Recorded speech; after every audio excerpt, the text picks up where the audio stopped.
नमस्कार, मैं राकेश चौबे। मैं हमेशा की तरह फिर आया हूँ एक समीक्षा रिपोर्ट को लेकर। जो ज़िले में जो स्कूल हैं, विद्यालयों की समीक्षा रिपोर्ट तैयार कर रहे हैं और हम इस वक्त मौजूद हैं खंड शिक्षा विकास अधिकारी के कार्यालय में और हम उनसे वार्तालाप करेंगे शिक्षा विभाग को लेकर और शिक्षा विभाग में क्या कमियां हैं, उनको कैसे सुधार की जाए। और भी जैसे कि आप सभी को पता है, नया वर्ष शुरुआत हो रही है नए वर्ष की, तो इन नए वर्ष में शिक्षा प्रणाली में क्या बदलाव होने वाले हैं, इन सभी को लेकर हम चर्चा कर रहे हैं। तो समय बर्बाद ना करते हुए चलते हैं हम सीधा शिक्षा अधिकारी के पास में। सर जी नमस्कार। हाँ नमस्कार चौबे जी। मेरा नाम चंद्रशेखर आज़ाद, खंड शिक्षा अधिकारी नगर क्षेत्र हूँ और भदोही मुझे चार्ज में मिला है। तो अब जो आप पूछना चाह रहे हैं कृपया आप। सर हमारा पहला सवाल आपसे ये है कि जो कंपोजिट विद्यालय होते हैं जी, वो कंपोजिट विद्यालय में क्या क्या सुविधाएं सरकार की तरफ से मुहैया किया जाती है?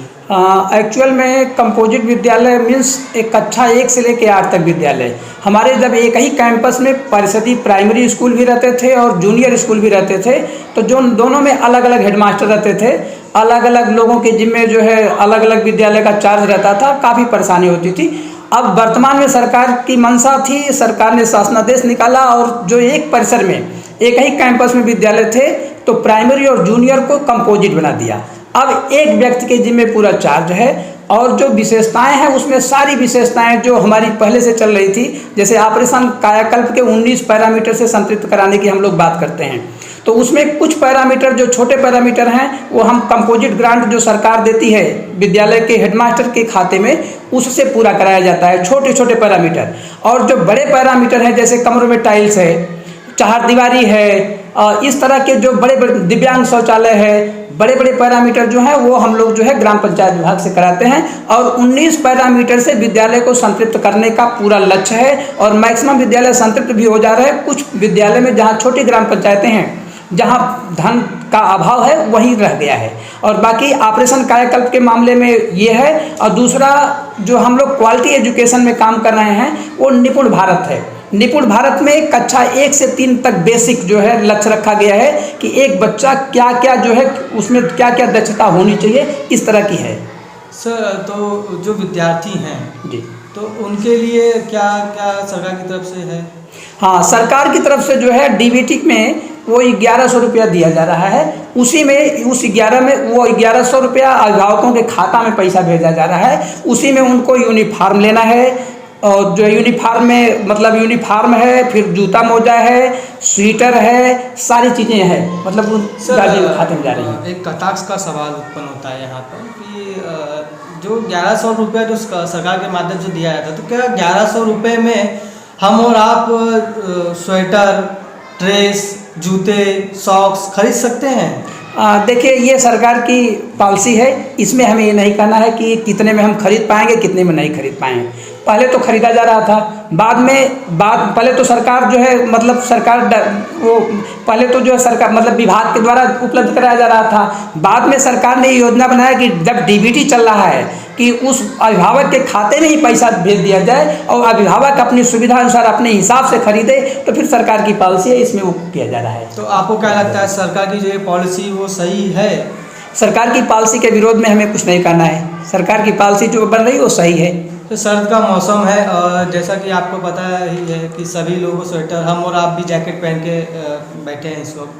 तो आज काफ़ी स्कूल ऐसे हैं, विद्यालयों में आप देखे होंगे कि बच्चों के पास उनको खुले में बिठाया जाता है। पहली बार खुले में बिठाने की वजह से उनको सर्द लगने की चांसेस ज़्यादा हो जाती हैं। अब उन बच्चों के पास 1100 रुपये सरकार के द्वारा खाते में आ चुके हैं, जिसके जैसा कि हमने रिपोर्टिंग तैयार की है उसमें काफ़ी पालकों का ये कहना है कि अभी तक हमारे खाते में पैसे आए नहीं हैं। तो वो अलग चीज़ हो गया, क्योंकि वहाँ से हमने रिपोर्टिंग पता चली कि भाई कुछ कमियां होने की वजह से आधार कार्ड वगैरह लिंक हो जो भी है, तो आज उन बच्चों के पास स्वेटर नहीं है, सॉक्स नहीं है, तो वो जब ठंड में बैठते हैं तो उनके परिणाम। नहीं, मेरी बात सुनिए। सारे अभिभावकों को 2 चीज़ बोला गया और कहा गया, हेडमास्टर भी गए कि उनका खाता आधार से सीड करा दिया जाए।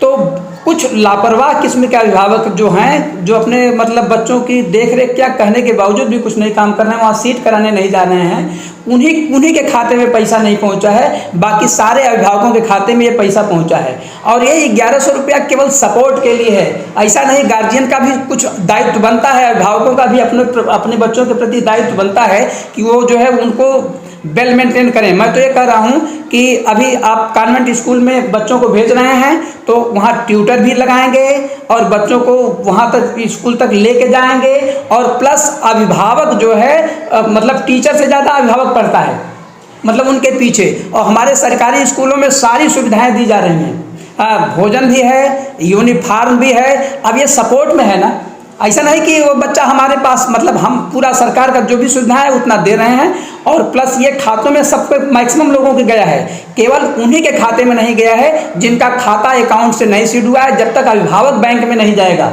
तब तक वो खाता सीड नहीं होगा, क्योंकि अभिभावक को बैंक में जाना जरूरी है। तो जो अभिभावक रोजी रोटी में के लिए चले जाते हैं, उनके पास एक दिन का भी टाइम नहीं है बैंक में जाने के लिए, उन्हीं के खाते में पैसा नहीं पहुँचाएगा। जी सर। जी सर, जो कंपोजिट स्कूल विद्यालय हैं तो उन विद्यालयों में क्या क्या सुविधाएं मुहैया कराई जा सरकारी? कंपोजिट विद्यालय में अलग से कोई सुविधा इस तरह की नहीं है। जो सुविधा हमारे परिषदी में थी वही कंपोजिट विद्यालय में भी है। कंपोजिट मीन्स केवल और केवल ये हुआ कि ये विद्यालय कक्षा 1 से 8 तक हो गया और एक ही हेडमास्टर हुआ। ऐसा नहीं कि प्राइमरी का हेडमास्टर रहे, जूनियर का हेडमास्टर रहे, 1 से लेके 8 तक का एक ही हेडमास्टर हुआ। हमारे प्राप्त जानकारी के अनुसार वहाँ पर कंप्यूटर सेंटर होना चाहिए, नहीं होना चाहिए। वो जो आप कर रहे हैं वो अलग अलग परियोजना से कुछ आता है, तो जो बड़े स्कूल छात्र संख्या के हिसाब से जहाँ जरूरी होता है वहाँ सुविधाएं वरीयता क्रम में भेज जाती हैं। अच्छा, मतलब सभी स्कूलों में? सभी स्कूलों में। अच्छा सर, जो आजकल एक प्रणाली चल रही है इंग्लिश मीडियम विद्यालय, तो ये क्या है सर? कुछ स्कूल जो है हर विकास क्षेत्र से चयनित किए गए थे कि एक प्रकार से कंपटीशन के तौर पर कि हम पहले विद्यालयों को, अपने परिषदी विद्यालयों को इंग्लिश मीडियम में बच्चों को शिक्षा देंगे। तो हमारे हर ब्लॉक से 5-7 शुरुआत में लिए गए थे, इसके बाद वो बढ़ाया गया था। तो हर ब्लॉक में अमूमन 10-15 विद्यालय जो है वो कंपोजिट विद्यालय हैं, इंग्लिश मीडियम के विद्यालय हैं। वहाँ इंग्लिश मीडियम में पढ़ाई होती है और बच्चे अच्छे से पढ़ भी रहे हैं, ऐसा नहीं है। सभी सब्जेक्ट इंग्लिश मीडियम के होते हैं? हाँ। या सिर्फ पर्टिकुलर कोई एक? नहीं, वहाँ जो है सारे विषय जो है इंग्लिश मीडियम में ही पढ़ाए जाते हैं। और जो शिक्षक होते हैं क्या वो भी? शिक्षकों के लिए भी हम लोगों ने जो मानक तय किया गया था, जब इंग्लिश मीडियम शुरुआत में शुरू हुआ था उस समय ये एक प्रकार से परीक्षा कराई गई थी उनके क्वालिफिकेशन के आधार पर, जिनकी मतलब रिक्वायरमेंट, जो जिनकी वो एक मतलब योग्यता थी इंग्लिश मीडियम में पढ़ाने वाली, उन्हीं का सिलेक्शन किया गया था परीक्षा में। वो इंग्लिश मीडियम के विद्यालय में उनकी नियुक्ति हुई थी।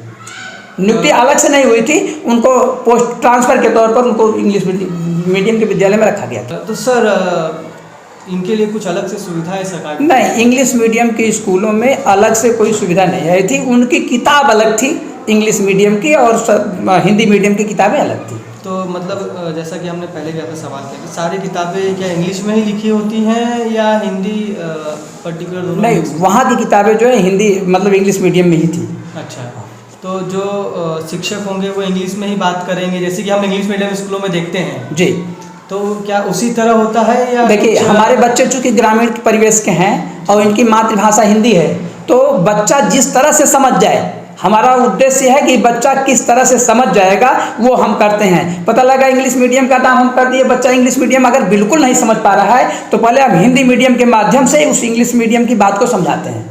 पूरी कोशिश करते हैं कि हिंदी मीडियम के माध्यम से इंग्लिश मीडियम की बात समझाएं और इंग्लिश मीडियम में सब चीज़ पढ़ाएं।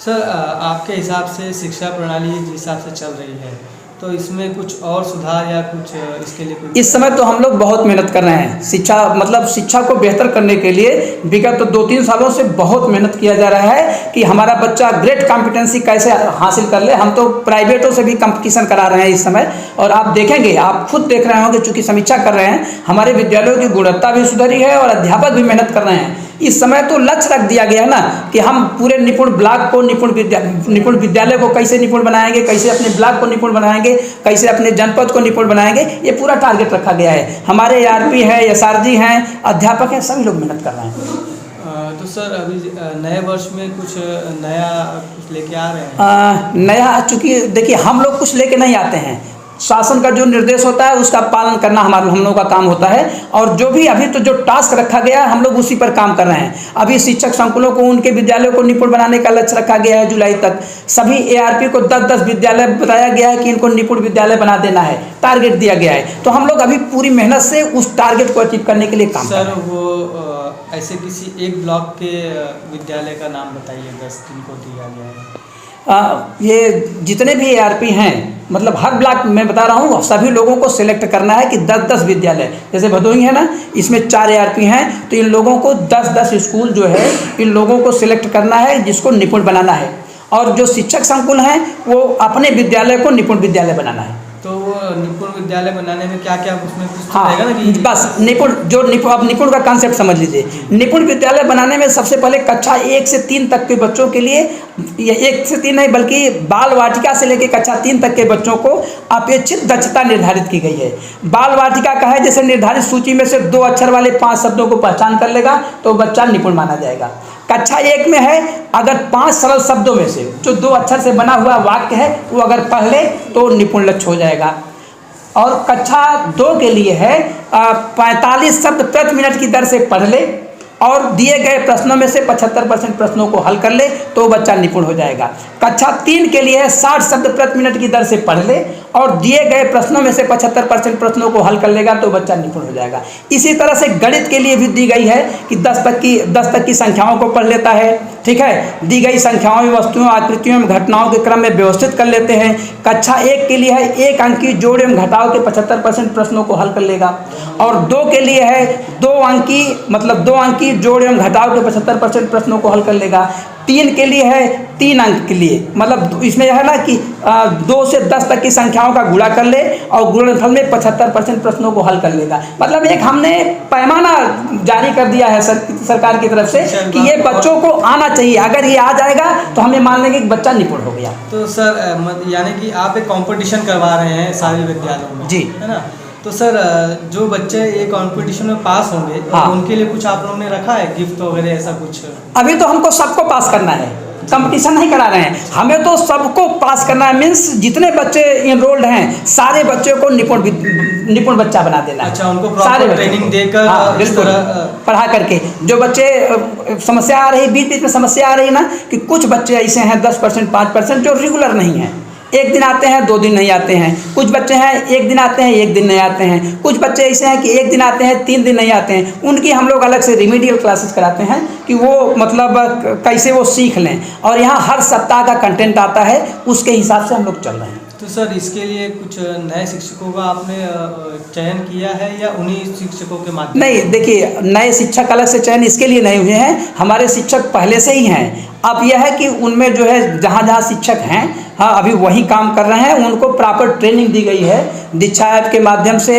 और हमारे SRG और ARP और सभी लोग मतलब एकेडमिक सपोर्ट कर रहे हैं, उनको प्रॉपर ट्रेनिंग दी गई, उसके हिसाब से लोग काम कर रहे हैं। हमारे साथ थे चंद्रशेखर जी, शिक्षा खंड विकास अधिकारी। इन्होंने जो हमें जानकारी दी वो काफ़ी हद तक जो शिक्षा प्रणाली है उसको बेहतर बनाने के लिए इनका प्रयास है। धन्यवाद सर, बहुत बहुत धन्यवाद सर। हमारे चैनल के माध्यम से हम भी ये चाहेंगे कि शिक्षा प्रणाली को और बेहतर करने में इसी तरह इनका योगदान रहे। और फिर हम दोबारा मुलाकात करेंगे चंद्रशेखर जी से। तब तक के लिए बहुत बहुत धन्यवाद सर।